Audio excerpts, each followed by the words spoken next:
Hello and welcome to Dungeoneered, a podcast dedicated to discussing Dungeons and Dragons. I'm Aaron. And I'm Josh. Let's do this. So Josh, for this week's Lukewarm Open, we talked a little bit about it while we were kind of rambling for the last 2 hours. A book or something? Well, yes, but before that, we talked about, a couple weeks ago now probably, kind of changing the opening for the podcast because, you know... Did we? I feel like... Oh, well, a little bit, the yeah. very opening, yes. Yeah, because, well, welcome to Dungeoneered, podcast dedicated to discussing Dungeons and Dragons, I'm mocking myself, but we talked a little bit about... Everybody should do that at some point, mock you. Oh, yeah, mock me? Okay, yeah, you know what? I don't need your mocking, but no, we talked a little bit about changing it more to something just about world building, because... The podcast, I feel like, I don't know, being limited to Dungeons and Dragons to me, well, when we talk mostly just about world building, it's just world building. It's literally not, it doesn't need to be so held in there. Yeah, well, we were talking today, too, because, Dungeons and Dragons, I haven't been able to play too much in the last probably year or two now, year and a half, just because of, life being so busy. So, I don't know, I thought about changing it, but the Lukewarm Open kind of has to relate to it a little bit, because... oftentimes we talk about things related to Dungeons and Dragons, relating to the Far Realms, that kind of stuff. We've done several episodes not relating to that. But for me, I have been totally obsessed with the book series and the world building in this book series. So the book series is called the Farseer Trilogy, which... It's really famous. I don't know if you've heard about it. I was going to say, it sounds familiar. I think it might be on a list of mine somewhere where it's like, ooh, I had this suggested I should read this, but I don't think I've actually read it yet. Yeah. Well, the author's name is Robin Hobb, so a very famous author. This is the one that starts The Assassin's Apprentice? Yes, that is correct. Okay, yes. Yeah, this was 100% on a list. And that's the first book, right? Assassin's Apprentice?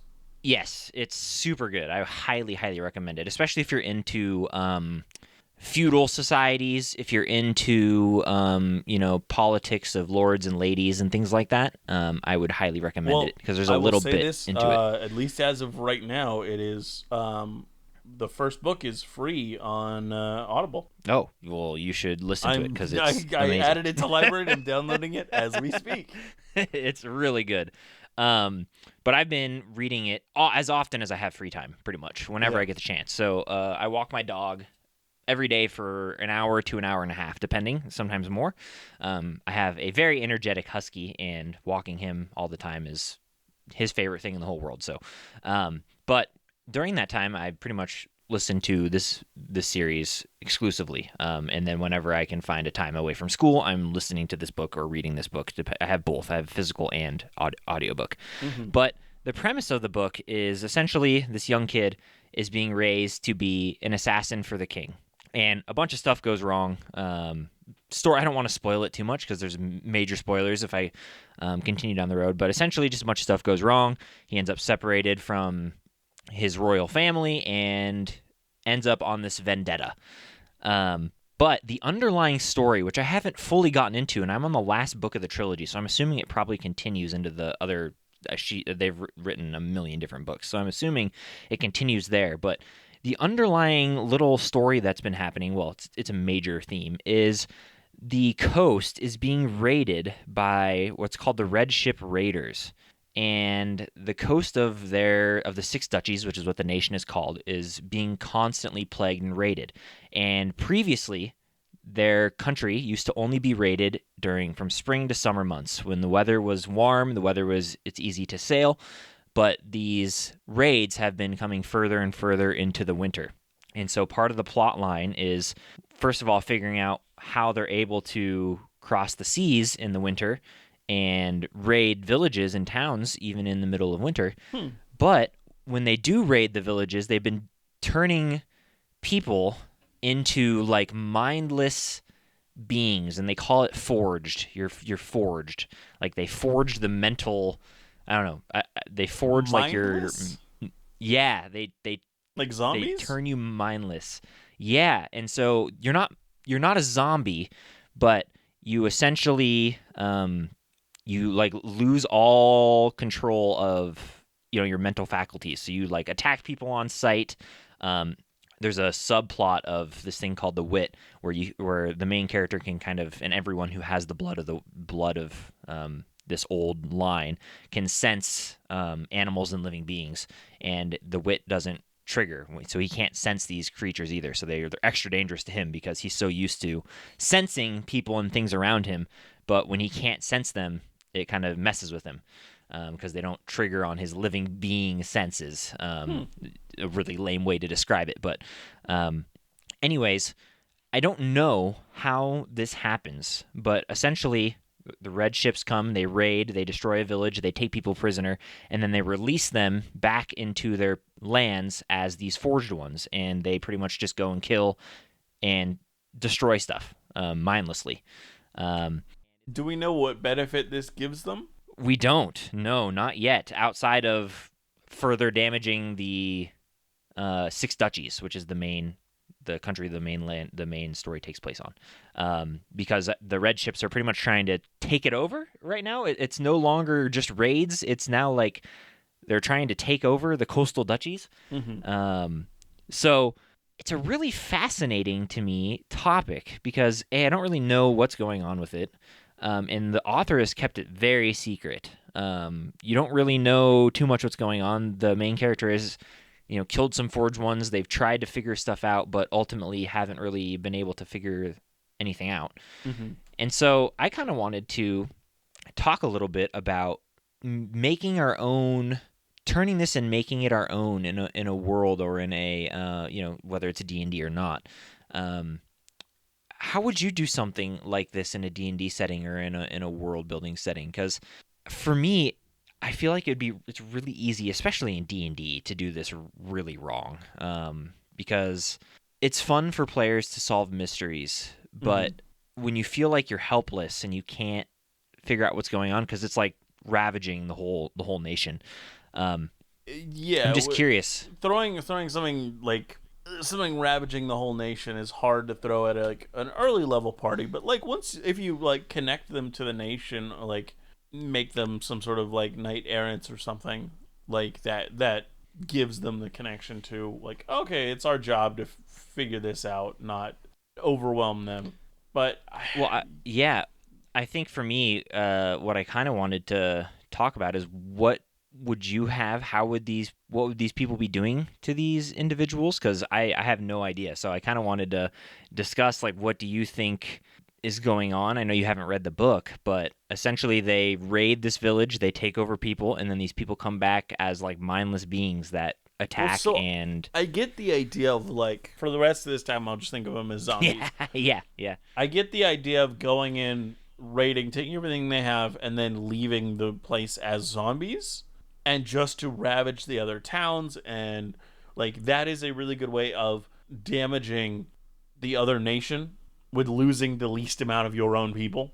Yeah, it's sure. really gross and really like bad in terms of like, we're gonna go in, we're going to attack a civilian population, take all that they have, turn them into zombies, and then the civilians will attack the less civilian establishments, it's really and we won't lose anybody. Well, yeah, it's really interesting too because they don't lose any physical ability. So whatever abilities they had in the previous life, they don't lose that. So if you turn a child into a forged one, they're still as strong as a child, right? But if you turn an incredible fighter, a soldier, yeah, they have the same skills and same abilities as you would if you were still not forged. So it's really interesting because throughout the book, he fights numerous different forged ones. And there's been a slight change where they start out kind of like gaunt and, starved.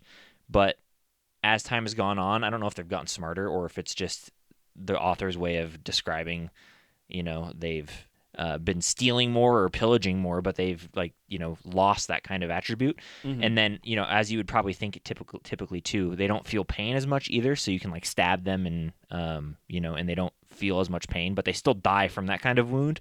So if you were to like stab them in a vital, they would still die, but they just don't feel it as much. So it's a really interesting take for me on like the zombie, because this is what you've been talking about. It's a really interesting and different take on like a necromancer. Um, the typical thing you would see in a book like this, where it's like, okay, they're not zombies, and there's a weird moral quandary that kind of arises from it too, where it's like, well, these people, Can they be they're not saved? fully mindless. Yeah, they're not fully mindless. They're still able to speak limitedly. They're able to speak and think, but like they're just They don't act like themselves? yeah. Well, the weird connections that are going on is the wit, and I'm explaining this. You've never read it or anything, but the wit, which the main character has and a bunch of other people have, is your ability to connect with like animals, and you essentially, if you let it take control, you become an animal.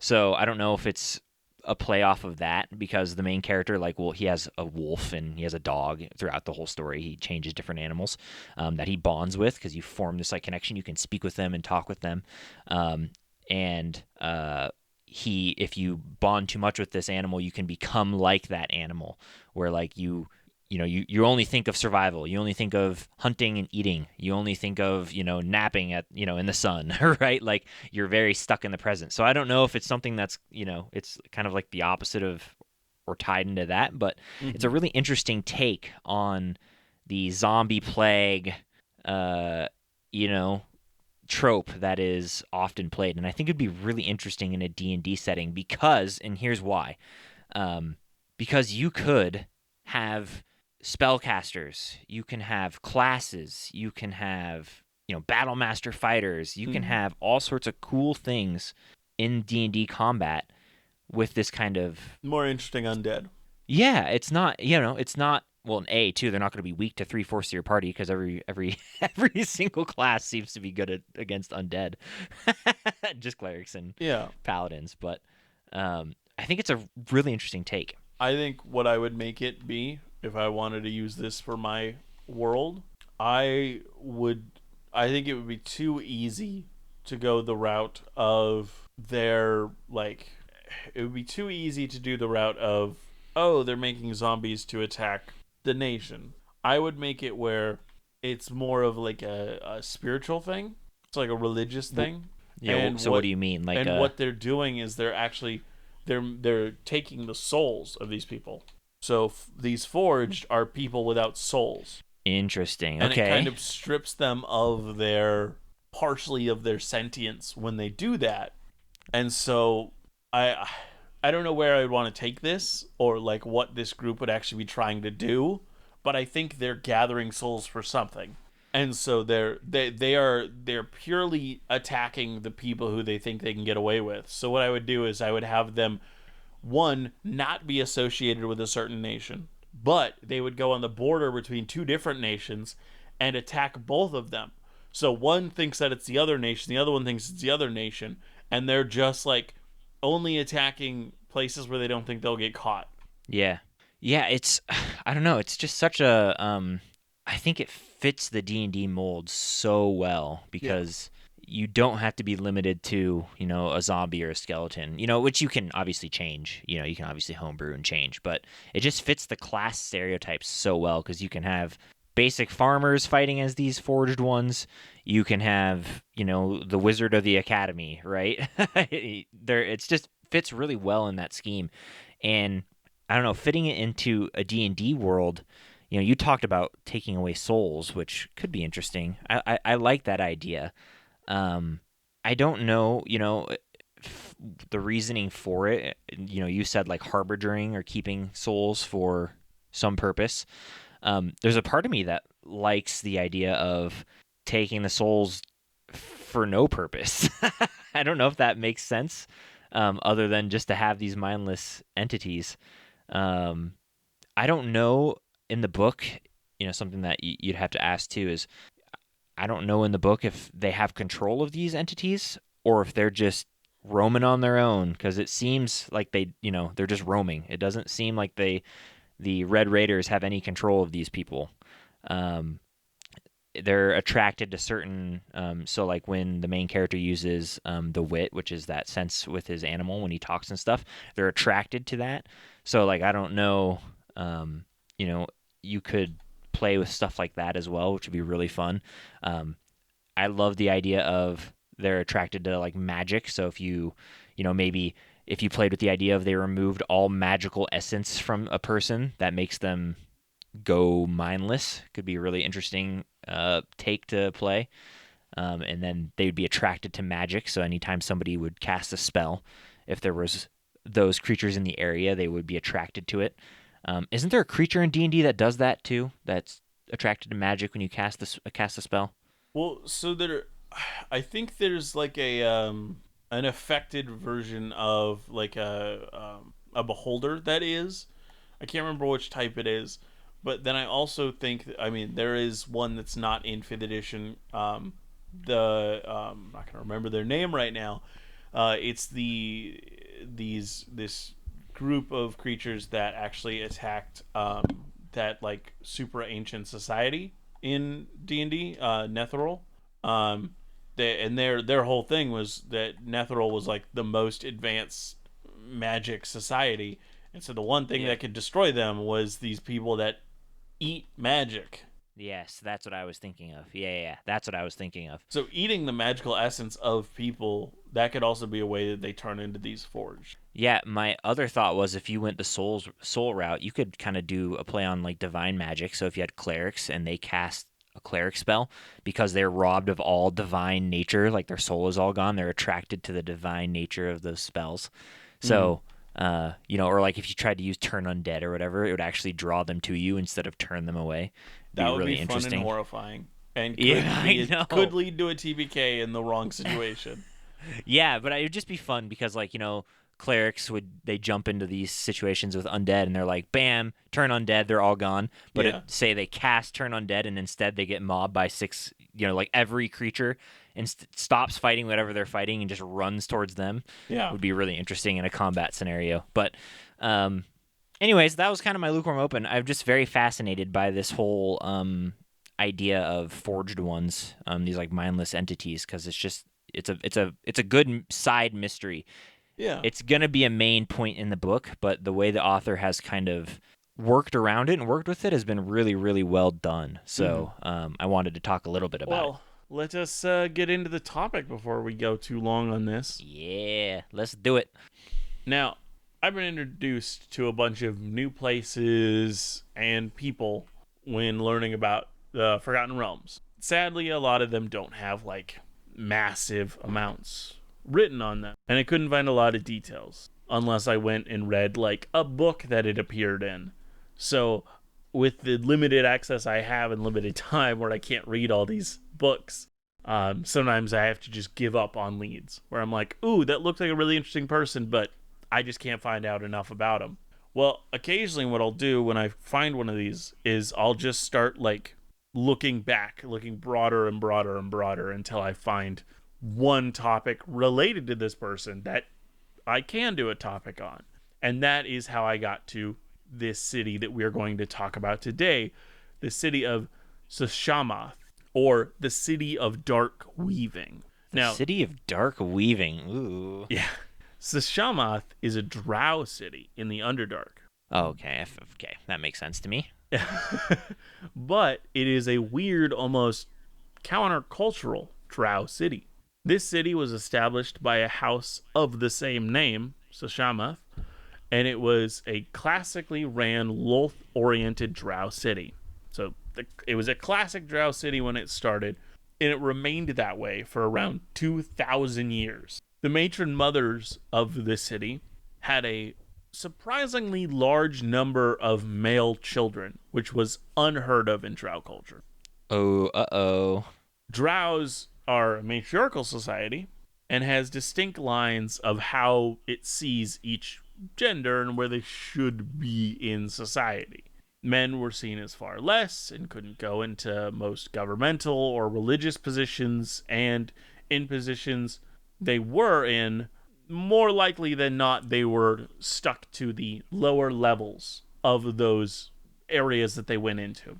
This surge of male children made a huge growth in the city's wizards and a massive decrease, or at least not the normal growth rate of this city's priestesses. And priestesses of Lolth are like, one, they're governmental figures as well, but they're also just like some of the most important people in the society. So wait, in a strange increase in the birth of males, and then more wizards. That's because that's Am I that in fighting, like that in like guards, swordsman type thing, are the only two directions that males can go in.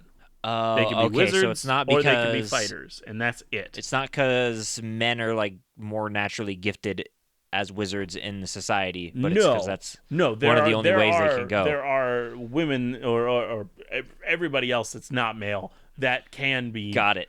wizards and fighters, but the men are limited on what they can do, on where they can go, and what society allows them to be. So wizards and fighters are the two main things. For a second, I was like, why? I thought it was equating men being more naturally With gifted wizard as wizards. skills? Yeah. I was like, Yeah, what? nope, they are not. That's just one of the two routes they're allowed to choose.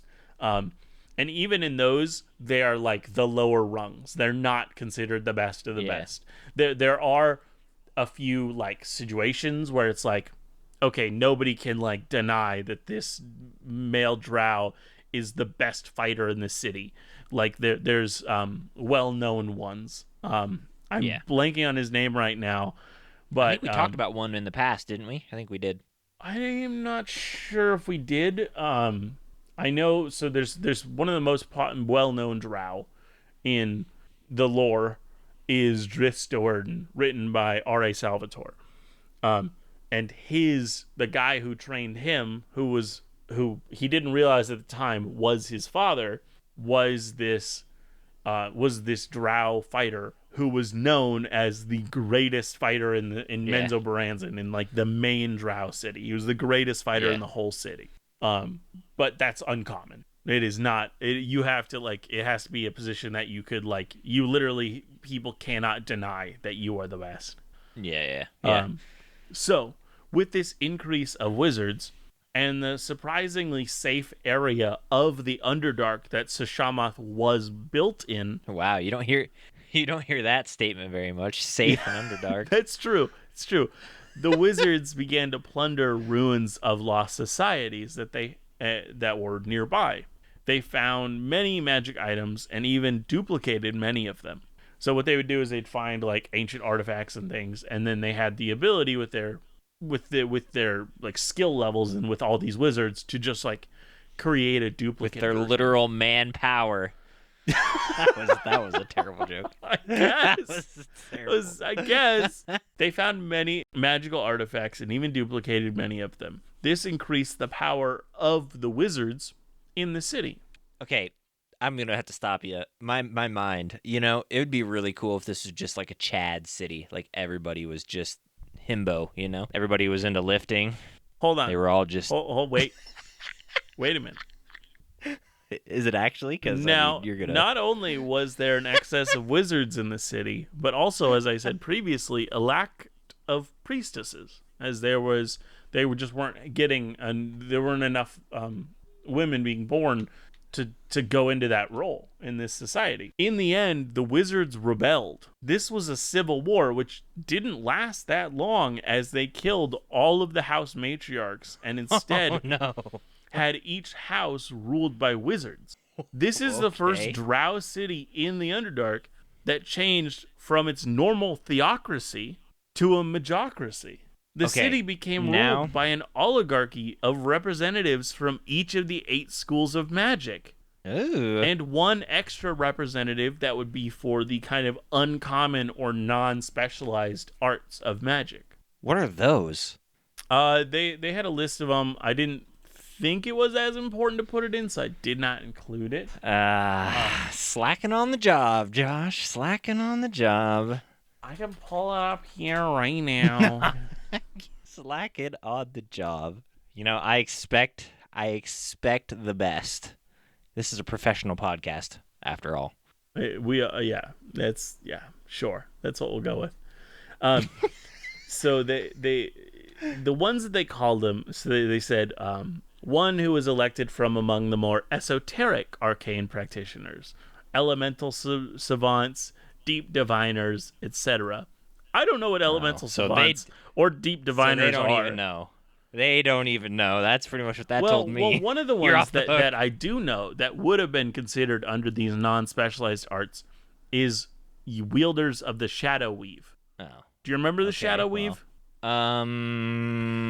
I'll explain it in broad terms because I think it's also important if somebody is listening to us new. Is it the shadow that the weave casts? No, this That'd will be cool though. That'd be kind of fun. This will be important for anybody who plays Baldur's Gate 3, because it just kind of provides a lot of extra context. The shadow weave was Shar's attempt to take over magic as one of her domains. She wanted to kill Mistra and take over, and so she created her own weave she called the shadow weave, which had was made shadow magic like far stronger if you used this weave, and she wanted to eventually replace the regular weave. I'm assuming she failed, right? Oh yeah. Well, 100%. she should have just waited for when Mistra was sleeping with Gale, and then she probably would have been successful. Or in a few years would Gale take over. Which, man, I want to know so bad about that game. Spoilers. What's canon? I don't know. What's canon? I don't Because know. that changes so much. I know. If Orpheus is free in the current Forgotten Realms timeline, That's that a big deal. changes so That's a much. Yeah, it's a pretty big deal. I want that to be true because I would love to have the Githyanki get out from underneath Vlaakith's reign, but I don't know if that's canon. It's Honestly, wild. probably not. Let's be honest. I probably hope not. it is, though. I so hope it is. Ah, man. And I so hope Gale actually is being an idiot and is trying to reforge the crown. Yeah. But I'm just hoping that we get a cool baby that's like half god, half man, and is actually made purely of magic. I don't know what you're talking about.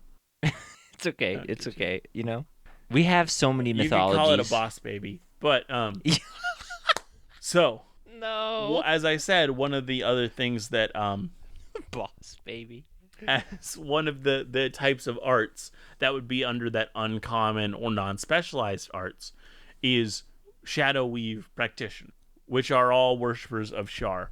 Worshippers of Shar, which can I just say, in older editions, you could take a feat that allowed you to use the shadow weave. Like, this was such a major development that like you had these feats that so thoroughly changed up your spell casting. You still had the same spells, they just completely changed how they worked with one feat. Yeah, to the point where it's like anything that uses this type of damage becomes incredibly good and incredibly powerful.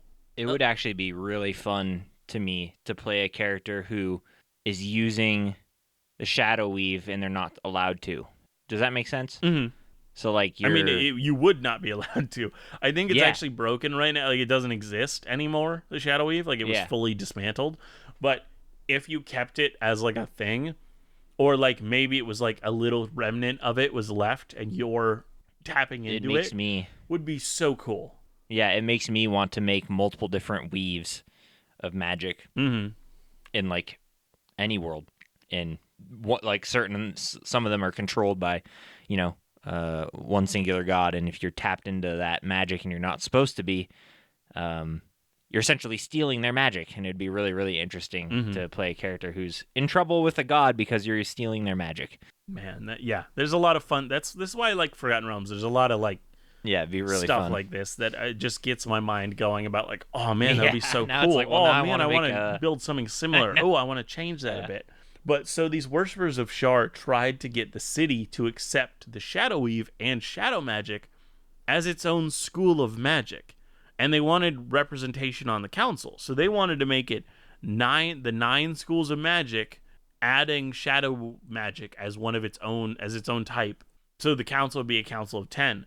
This did not go well, as the mages of the city, one, they either hated shadow magic. And even those who didn't hate shadow magic didn't want a new representative on the council because it would mess up the balance of government, which people had already like figured out to an extent, where they're like, I don't want to have one more person I gotta get on my side. So it was quickly shut down. Now, Sshamath came to be known as a place to be if you needed any magic item, spell scrolls, or anything else a wizard could need, with its incredibly well-stocked bazaar. At this bazaar, even if they didn't have exactly what you needed, they could get it. Now, this is a part that is common in all Drow culture. Slavery was a major export, and just a daily part of most Drow cities. And here, poor Snurf nibbling. It was similar, but there was a major difference. Anyone with wizardry aptitude was immediately considered a citizen and unable to be a slave. Oh, interesting.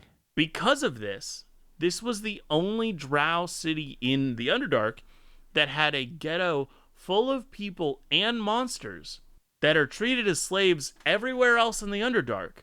But they were safe in the city because they could cast spells and they had wizardly aptitude. So, like, every deep gnome has the ability to cast, like, minor illusions and stuff or whatever. Does that mean they're all safe? I think it has to be wizard. Not a racial trait. So it has... I think it could be, as long as that racial trait uses intelligence. Very interesting. Yeah. It's very interesting. I think the part is because it goes beyond that. It's not just other races of people. There are some monsters that can cast spells that are fine because of it. But they're still sentient, but everybody just thinks of them as monsters or slaves, and they're fine in this city, which is fascinating. Now it makes me want to have a bar with a sentient roper who uses his tentacles to serve drinks. Why not? And he could be from the you could have him from the ceiling doing it all. Yeah, it would be so fun. Now, this isn't to say that they didn't have slavery. They definitely did, but they changed it up from typical Drow slavery. Now, I will say, if you're a fighter, too bad. I want to read this excerpt from the Forgotten Realms wiki explaining kind of how the bazaar in slavery works. In the center of the bazaar was the slave market. In most other places, such a market consisted of many tents and cages, but in a city full of wizards, it was housed in a single building. Magical glyphs on each side tried to encourage people to buy one or more slaves. As like little outside of the quote. It's like neon signs that they had. Yeah. The slaves were held in magical clear stones, magically shrunk to fit into fist-sized cubes and stored on shelves. No way, really? Yes. No way. It's a convenience store of any slave you could want. You know, I am never gonna think of the kids aisle at a store the same ever again. All those Ken dolls and Barbie dolls. It's clear. Those are clear stones of people. Yeah. In that Drow society, those are all slaves. Now, gosh. At this point in my research, I actually found a Drow from Sshamath called Cesarin. Cesarin was actually in Baldur's Gate 3, and he died trying to capture the Duke at Joaquin's Rest, which we talked about previously. And you could talk to him with Speak with Dead and learn about Sshamath and where he's from and stuff, which I had no idea about when I started researching this, that this was going to be also related to Baldur's Gate 3 topic. Yep. Well, here we are. Now, that's one of the things I love about the game is that it tries to tease the rest of the world without just needing to put it all in. Like, it teases it, which is the world lore is always what I love. And so seeing it even teased is great. Now, to understand what comes next, you need to know something about Drow cities in the Underdark. In the Underdark, there is a type of magical energy in the Drow tongue is called Ferzres. It's a magical energy that disrupts but also enhances. This Ferzres is described as a magical radiation of sorts that's only found in the Underdark. This is left over from the intense magic which formed the Underdark. Which as soon as I read that, I was like, man, I don't think I know much about how the Underdark was created. Why don't we have an episode on the Underdark and how it I came into being? was I was just thinking the same thing because I have no idea. I I was thought like, it what do was you just mean intense magic from which formed the yeah, Underdark? I need to know more. This the literal bowels radiation, of the earth. yeah, this radiation interferes with teleportation and divination spells. And Drow even use this radiation in crafting of magical items. Because of Huh. its protective nature and power, Drow cities are built with Fair's Rest in mind. They even build their cities in areas of high Fair's Rest, specifically to prevent scrying on what they're doing and teleportation into the city. Huh. So Sshamath was no different, being built in an area of high Fair's Rest.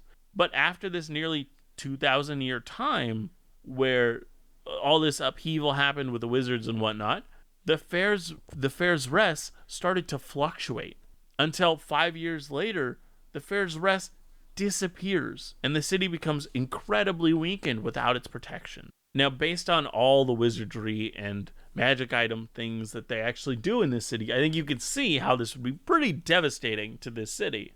But that is the current state of Sshamath. And we went a little long because this went long and the opener went long. Yep. But I think this Rip. is a fair understanding of how this weird Sshamath city exists and operates in the Underdark.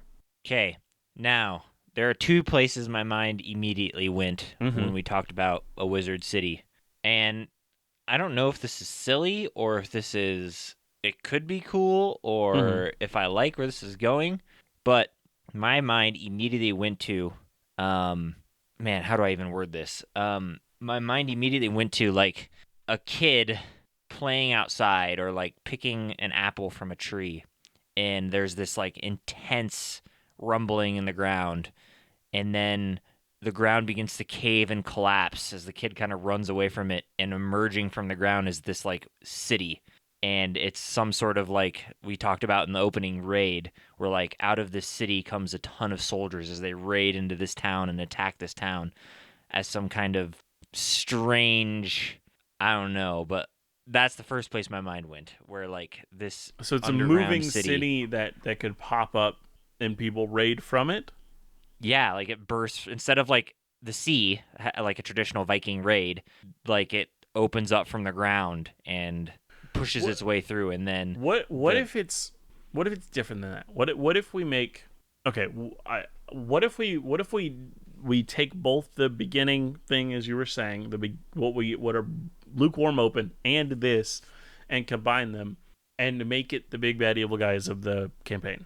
sure. I mean, yeah, I'm down. I Yeah. want to also combine some of our conversation from before Okay. we recorded when we talked about Discworld. What if it's such a massive creature and they live like in like the city is on this massive creature, and this creature also is such a massive like force, it also is like dangerous to our like elemental god pillars of this world that we invented. Okay. So I don't know what it's exactly trying to do, but it has this city on it or in it, or I don't know if it's like a large purple worm and the city's inside, or if it's like a large purple worm and they're like on its back and it burrows, but I don't really see how it's safe when it burrows. Yeah, yeah, that'd be a problem. So the first, I don't know, the first thing my mind went to is creature. I don't know how much I like the idea of like a city on a creature's back, just because like burrowing with a city on your back is kind of hard. Well, so what if it's flying? What if it's flying, like underground flying? No, flying. I'm like, what? In the sky flying. And it like lands on the ground instead of burrows through the earth? Yeah, I like burrowing through the earth though. It just seems scarier.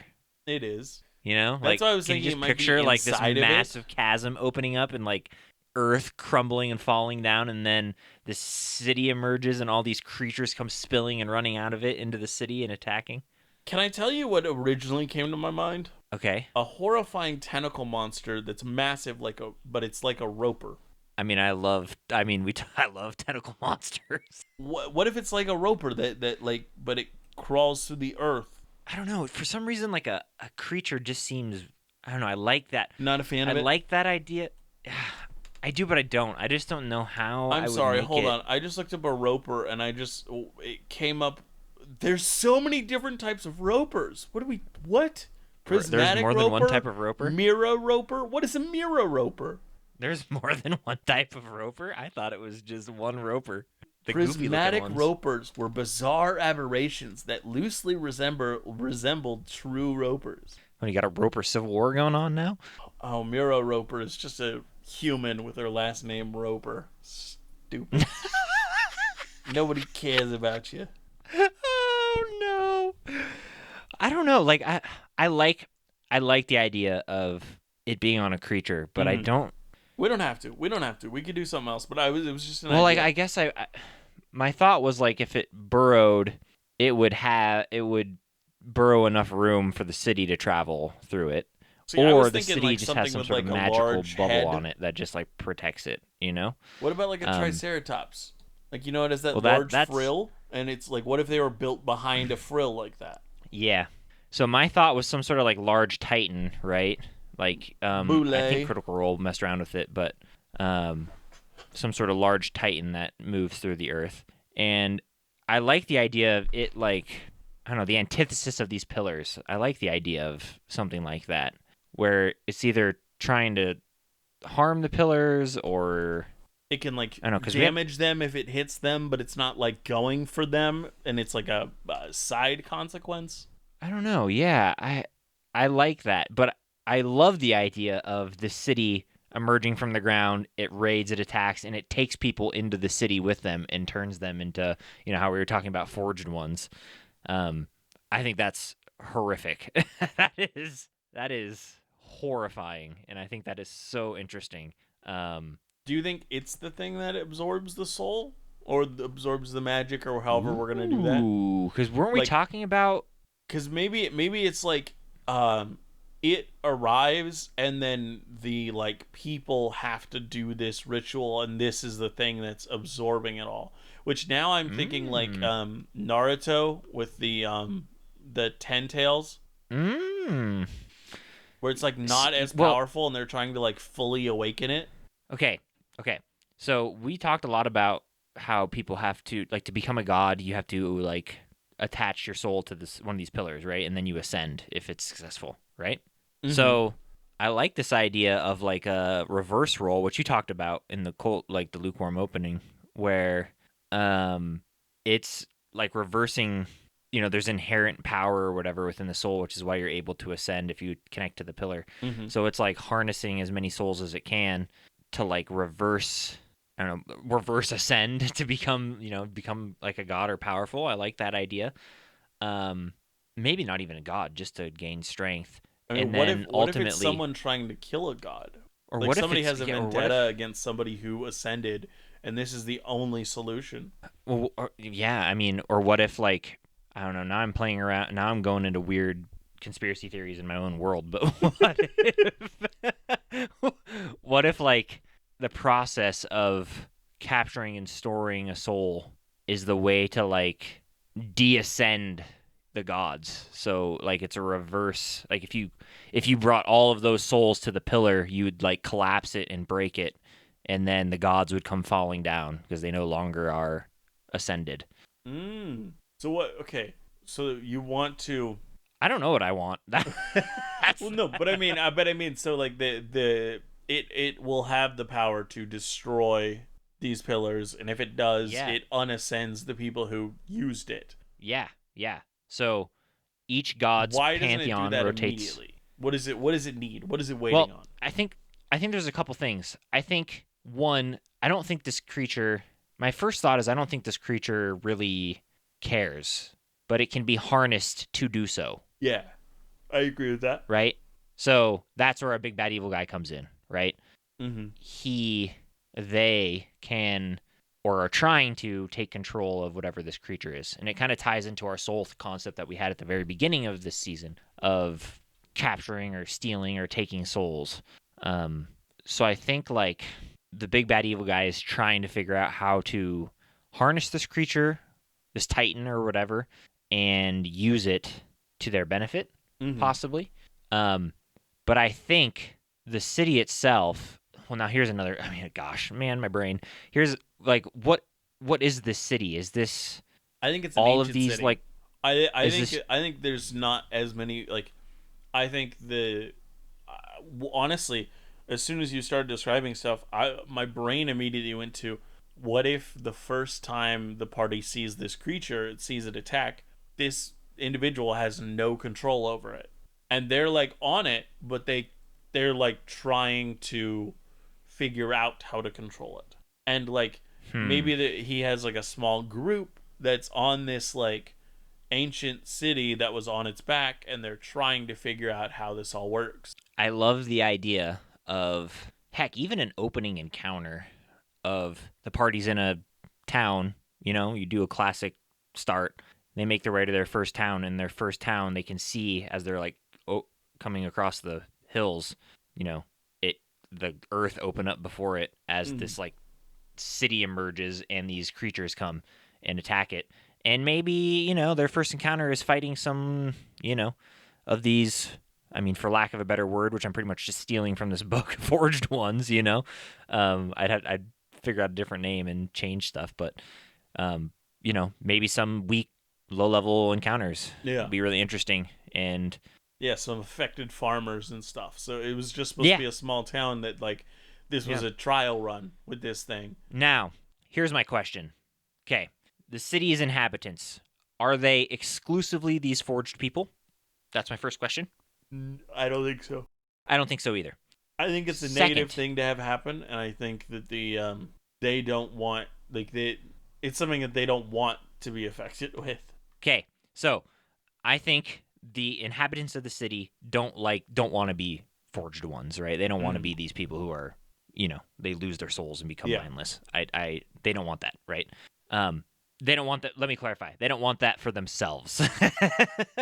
I think how they know, and bear with me here, how they know where the city can go is with these forged ones. So they're connected to this entity somehow. And the next city or cities that's attacked are where the forged ones end up going away from where they initially attack. So, city arises, they raid a village, they turn a bunch of these people into these mindless beings. They keep some of them on their city and they send the rest out to go be feelers for where the city goes next. And when those feelers find a good target, the city moves. Mm. Almost like a primitive, I don't want to say primitive, that's the wrong word. Um like a sixth sense trying to feel its way across I'm thinking at this across an point, area it can't see. I don't know how much you know about like comics. About what? Comics, None. superheroes, Nothing. comics. Okay. Nothing. Um, I'm not a there's a superhero fan. massive, massive individual that was in one movie, but they like completely changed the character, so it didn't even feel like this individual in the movie. Oh, Um, is it the Silver Surfer? exactly what I was going to talk about: Silver Surfer Yes. and It's my Galactus. favorite character. Yeah. Galactus is this massive, massive humanoid who consumes planets, and the Silver Surfer goes first, finds a suitable planet, and reports that back, Yeah. saying, "Hey, you should come eat this planet."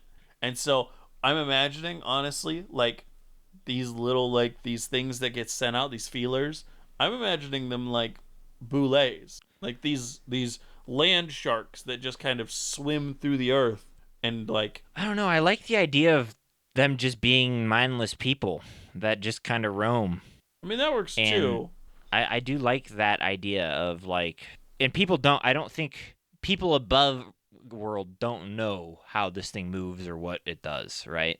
Yeah.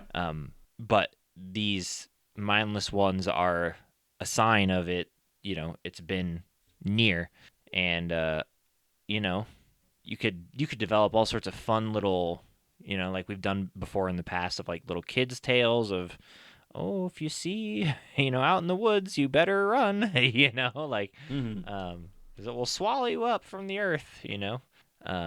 So I like that. But I think, to build off your point, because I do like the idea of, like, what if instead of, like, cavalry, they have, like, these bullets are pretty strong, though, but, like, they ride these, they, like, hide underneath their shells and control them through the earth instead of, like, riding like a normal horse. Mm-hmm. Or maybe they have them, like, tied to these, like, pseudopod shaped transports, and they can break through the earth and then open up, and then non forged ones, like, non mindless ones, lead the assault. Could be very interesting. And they take prisoners down in those too. So, like, these, like, cages that are tied to bullets, like, they rise up from the ground, and then they throw people in there and they shut them, and then they go back down under the earth, back to the city, back to parts of the city that aren't exposed. I think that would be really interesting too. Just the whole thing is just a total nightmare. It's horrific. And then those mindless creatures move out from where the attack was, perhaps partially controlled, perhaps partially not. Mm-hmm. In the next place they find that they enjoy, and maybe the whole point eventually would be for the big bad evil guy to use these creatures and try and direct these creatures to wherever a pillar is, so that it gets that creature to move in that direction. How do you think they attract the? Okay, because, like, is it like a pheromone? I'm gonna completely steal something from The Walking Dead, and this is more of me just throwing out ideas more so than committing to anything. But in The Walking Dead, there are a group of individuals called the Whisperers who skin zombies and wear zombie skins over their bodies, and they control where the horde goes. So it could be interesting to have non-mindless ones disguised as mindless ones trying to encourage where they walk or where they go. Yeah, that could be really fun. Be really, really fun. I was thinking, like, it's either something like that, where there's, like, I do think that's really good, and I'm trying to figure out exactly how I feel like it should be. Yeah, I don't know how they would do that, though. That'd be my problem. Yeah. Like, why would but it? I'm Why also would they imagining, follow like, that? maybe it's like some sort of, like, pheromone that they're able to, like, well, once they what can if synthesize?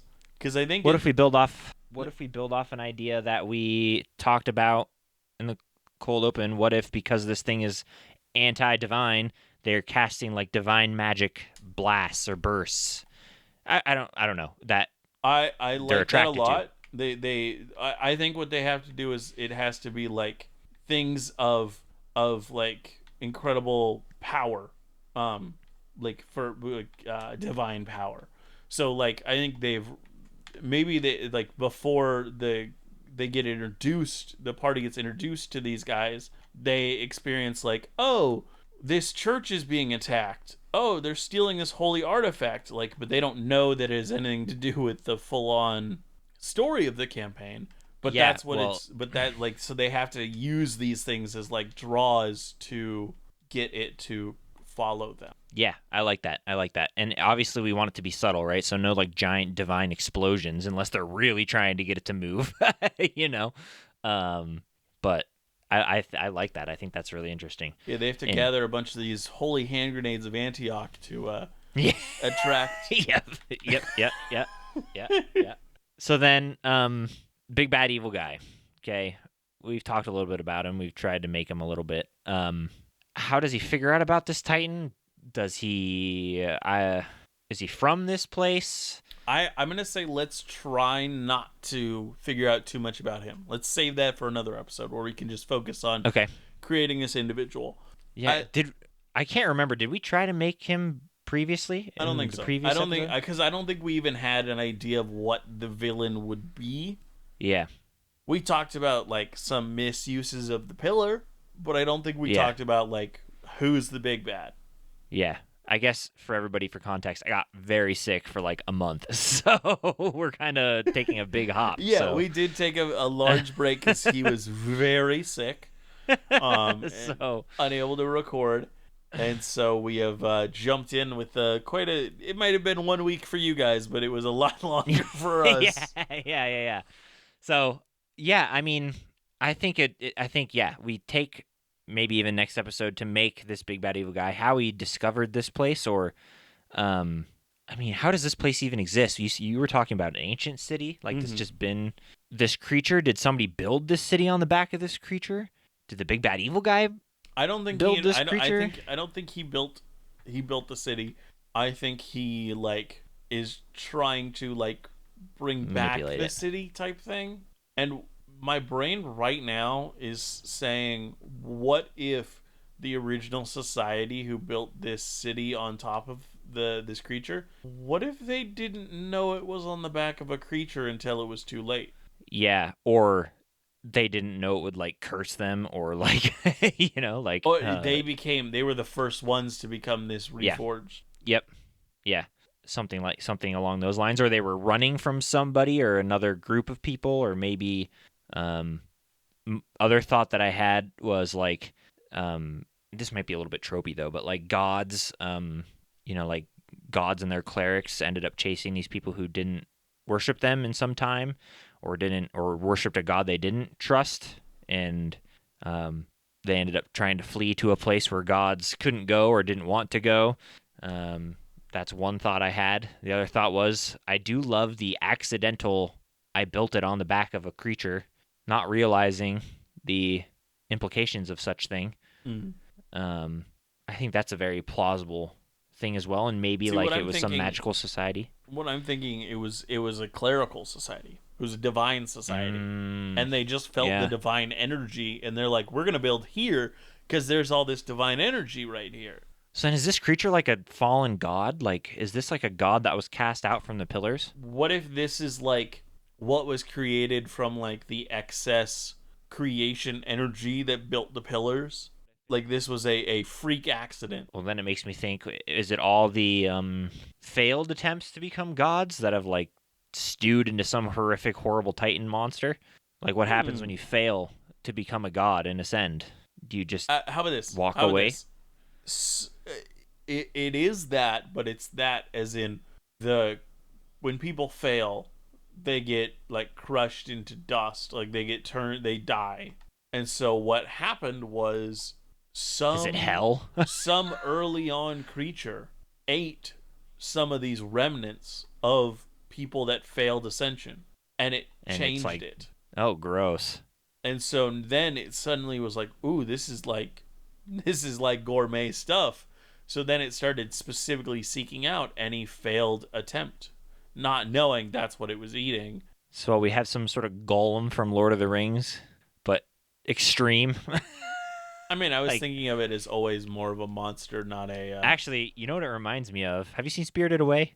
long time ago. Yeah, I need to go and rewatch those classic It's Ghibli it's films. wonderful. It's one of my favorite movies of all time. But the monster in that just eats food and gets bigger and bigger and bigger. So like it's just something like that where this creature has I'm consumed imagining the more like dust. the beast at the beginning of Princess Mononoke, where Oh it's yeah. like Oh, I it's don't an think it looks original. like the Spirited Away. Yeah. Yeah, no, I don't but think like it looks like him. But just like the concept of I um like the idea of it was a regular beast at one point, and then yeah. it started to get these black tendrils, as in Prince of Yeah. Mononoke, or in this case, mutated in some So way. here's another thought that builds off of this. Does each failed attempt at ascension into godhood like corrupt the world a little bit? Hmm. And this boy, and now here's so I don't know, this might be dumb too. Uh does this creature clean up that corruption? Like was he purposely made and got out of control? If so, I don't know if I like that though. I don't know if What I was our like it as god like situation? Because I know it's these ascended people, but we like haven't made him. I don't think it. I Like really I don't want to know. avoid every force needs an equal and opposite force. I just think that I I want to avoid definitely that. don't think that. I definitely agree with Yeah. you on that one. Um, I like this weird idea I'm of thinking that consuming. maybe that all these gods are not a pantheon. Like normally pantheons are called pantheons because they kind of have like So, a a way that they interact with each other. I think every one of my these people that idea. ascended are normally so self-centered and so like in their own shit that they don't care, that they don't Yeah, well, interact. I think my idea, which I think again, it's been a little while, but I think the idea that I was having is these pillars are obviously the foundation of the world, right? And if you, depending on what pillar you ascend, depends your pantheon. So if you ascended to the nature pillar, you are part of the nature pantheon, right? Um, like you become one of Can multiple those. people ascend on the same pillar? Yes, yes. Oh, Just I did. different I was aspects. thinking of it. I was thinking Yeah, so differently. it's different aspects of nature if you ascend the nature pillar. So you could be the god of flowers, you know? You could be the god of heck, even decay would be a part of nature, right? So like you have these polar opposites that are all attached to one pillar. So then my thought was is all of those who cannot attach to a pillar and fail, they go to this thing. Yeah, I think they just die where they're at, and this thing is like attracted to that smell and that flavor. Oh, gross. It's so gross. Yeah, I like the idea. I think Oh, now yeah, have you if ever you played fail, Bioshock? I have not, but I've Okay. watched the vast majority of BioShock be played on the internet. Well, what they all use this magic in that world. That is they call it like Eve, and the Eve originally came from these like sea slugs that they found at the bottom of the ocean that like had all this like magical power in it, pretty much. Um, Those well, sea slugs. there's only a limited amount in this whole environment. So what they started to do is they started to like have these little sisters that would they created these people these things that would go around and literally find dead bodies and absorb all of the like magic from it to then put into like another product, a magical potion or a magical product of some sort, because there was only such a limited source to go around, and people got kind of addicted to it. But so Mm. I'm imagining like the same way that these like corpses were full of this like magic energy. It's a similar thing Ooh, for this ooh, thing, and ooh. it's like attracted to it. Did this? Okay. Do you think the reverse can happen, where people can start consuming whatever this failed attempt at becoming a god, and they are attracted to the city, and that's how the big bad evil guy found it in the first place? Is he also becoming like corrupted from consuming the failed attempts of gods? Yeah, I think that's really interesting. I think that's interesting. I think there's room to play. I think there's a lot of room to I play definitely I think it's poisoning him. I and think it's killing talk. him. I don't Yeah, think it's yeah, made yeah. for human consumption. I don't think the body can um change enough that who Is this which we still haven't physically made this eating? individual. What? Is this physically eating? Are we like physically Oh, 100%. consuming this? Oh yeah, I no, think no, no. so It's too. it's. I think it's full on cannibalism. It's an Oh actual gosh. body that you have to eat if you want to get some of it. And Yeah. so I think I I maybe think it might be a fun like thing to like say, well, one of you, one of you party members has to eat some of this body to understand oh, where the creature this is a is. this is well, yeah, that's horrific. But this is a perfect introduction to campaign where they see this city come destroy blah blah blah blah blah. They fight a few of them. Hooray, victory, you win. The city is in shambles, but you've managed to, survive. Next town over, hey, there's a evil cult, a cannibalistic cult that's been capturing people from our village. Mm-hmm. Come and kill them, like an early mission, and you kill Ooh, this cult. ooh, okay, hold on. So now that I brought up the like Eve thing and the like BioShock, what if that's how the like forged get the way they are, is that they have their like magic essence, like this whatever it is, like sucked or eaten out of them. Mm, yeah. Which I don't So know all how that's that left is, happens. well, wait, boy, if they got all of their fail, because it's like if you fail, we have to talk about this like dissension thing. Because if you fail it, you are dead, right? You Mm-hmm. die. Your body is just left on the ground there. Yeah, Is I it? imagine it glowing with like holy radiant energy, but other than that, it literally dies where you were. And can you connect? Can you ascend from a pillar anywhere? I No, think it has so, to be right? Or around the pillar. do you You have have to to be go to like the pillar? touching. Yeah, you have to be touching or interacting with said pillar. So then, how does the body? Because why would this creature then would just go straight to the pillars and just eat from underneath the pillars? You know what I'm Yeah, but saying? it Like we have but a. people aren't ascending 24/7, so most pillars aren't going to have anything. I'm thinking, I think we had it previously where you have to ascend at the pillar.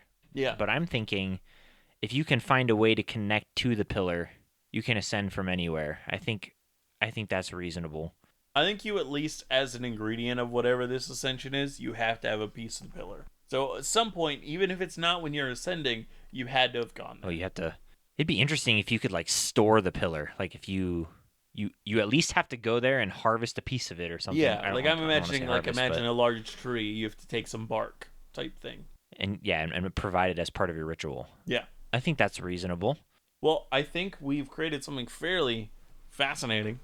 This. Yeah, it's disturbing. It's actually pretty.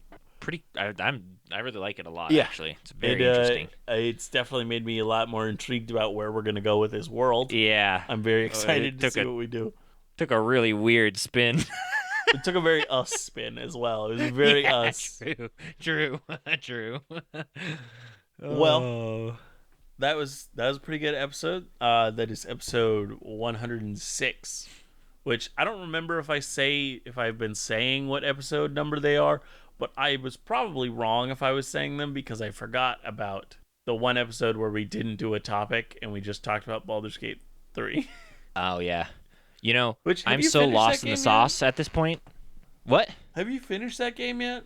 I have not. Okay. I am in Act 3 though. Once you finish, we I gotta got very do that sick. like spoiler, like massive spoiler episode. What was that?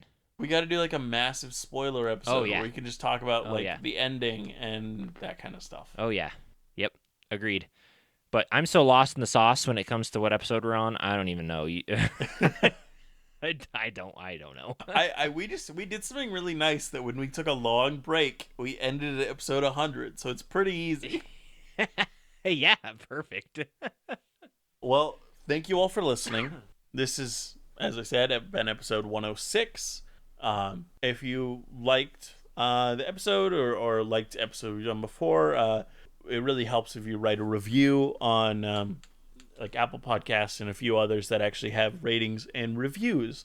It helps kind of show engagement with the show, and then also kind of has other people introducing the show if they one of those people like to read reviews. I don't know. I'm getting lost here. You are lost in the sauce now too. It's past midnight, guys. It's past midnight. I'm tired. Oh, we are lost in the sauce now, baby. We are swimming. We are shrimp in a stew, man. We are all over. Thank you all for listening. It's been a great episode. If you want to write to us, you can write to us at dungeoneered@hotmail.com. Oh, it's still going. It's still going. World's longest. It's not. It's not that long. Outro. You just keep making it longer. I know. Aaron, is there anything else you would like to say? No, I'm good. Well, as I always say, always remember. Man, you got some sass now. You got some sass. Always remember to be the sharpest barrel in the bunch. I hate it so much. See ya next time. Bye. Bye. Get out of here.